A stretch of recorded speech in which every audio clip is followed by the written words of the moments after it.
Hej njerëz të mirë dhe të bukur, mirë se erdhët në episodin e radhës të WTF Daily Show. Çfarë ka ndodhur këtë herë në showbizin shqiptar? Në fakt, përpara disa ditësh qarkulluan në media lajmet se Neda Balluku kishte depozituar në gjykatë një kërkesë për divorc ndaj bashkëshortit të saj, Ogren Balluku. Dhe në fakt, në një intervistë dhënë së fundmi, ajo e vërtetoi këtë. Ajo u shpreh se, po, lajmet janë të vërteta.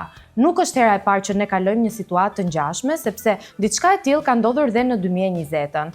Atëherë ja kemi dalë ta kapërcejmë dhe sollëm në jetë dhe vajzën tonë të tretë.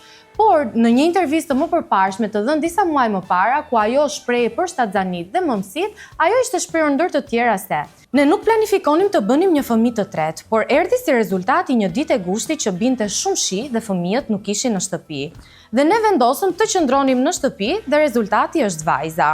Dhe kur e mendoj atë ditën, nuk kishte si të mos vinte vajza jonë në jetë. Ka qenë një ditë e mrekullueshme, sikur të ishim takuar për herë të parë, dhe po rinim të dy, po flisnim, po qeshnim, pra sikur sapo ishim lidhur.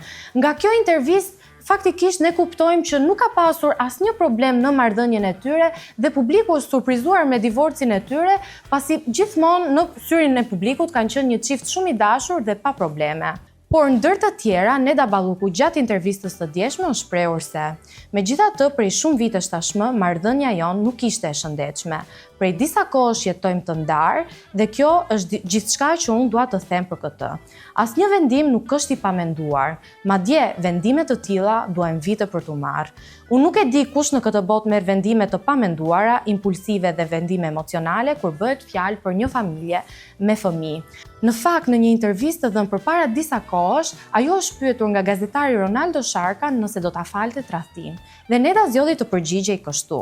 Po, sepse ka gjëra më të rënda në çift, siç është mungesa e respektit, të injorosh, të neglizhosh me vullnet të plot partnerin. Unë e kam pyetur partnerin nëse më ka tradhtuar dhe jo, nuk ka ndodhur. Pra me sa duket, ndarja nuk ka ardhur si pasojë e ndonjë tradhtie, por mund të ketë qenë një arsye këto që Neda ka listuar vetë disa kohë më përpara. Në ana tjetër, emisioni Goca dhe Gra këtë herë nuk ishte një emision si i zakonshëm si episodet e mëpërparshme, sepse u duk sikur kishte rivalitet, sikur kishte armiqësi, sikur kishte thumbime. Dhe pse e përmendun këtë?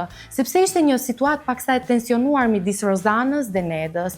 Dhe unë po ju listoj disa nga bisedat e tyre. Në një pyetje të bërë nga Rozana, ajo thotë se në një moment e ka pyetur që a jeni pjesë e përputhen dhe mësoni njerëzit si të dashurohen. Dhe Neda është përgjigjur, ose si të ndahen.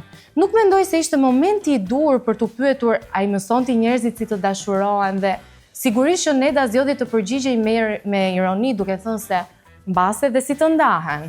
Në një moment tjetër Rozana e ka pyetur, libri del kur divorci bëhet publik. Është një rastësi si fantazia e frikshme dhe kjo? Dhe Neda i përgjigjet. Shiko, nga ty e prisja këtë pyetje, po sigurisht që është tërësisht rastësi, se nuk bëhet shaka me gjërat e jetës. Dhe në fakt është e vërtet, nuk bëhet dhe nuk besoj që askush do bënte shaka me një moment kaq delikat në jetën personale. Në një pyetje tjetër, Rozana e ka pyetur, pam kopertinën e librit tuaj, ju mbanit emrin e ish bashkëshortit, apo ende nuk është një ish? Pse keni zgjedhur? Do vazhdoni ta mbani mbi emrin e ish bashkëshortit? Dhe Neda i është përgjigjur.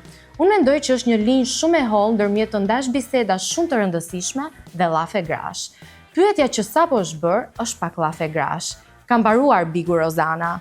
Dhe Rozana ju kthye duke i thënë se shiko, ti nuk mund të përgjigjesh këtu, mund të zgjedhësh të mos përgjigjesh apo të thuash që nuk dua të përgjigjem.